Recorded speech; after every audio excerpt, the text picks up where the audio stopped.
B. Joseph Vijay எனும் நான்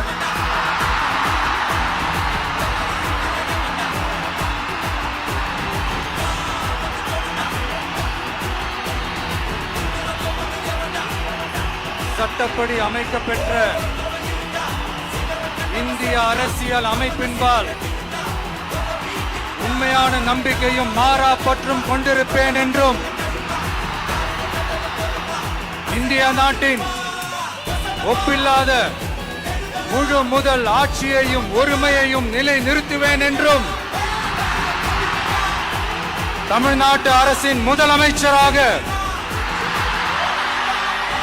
உண்மையாகவும் உளச்சான்றின்படியும்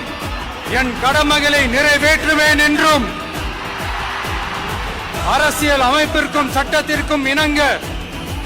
அச்சமும் ஒருதலை சார்பும் இன்றி விருப்பு வெறுப்பை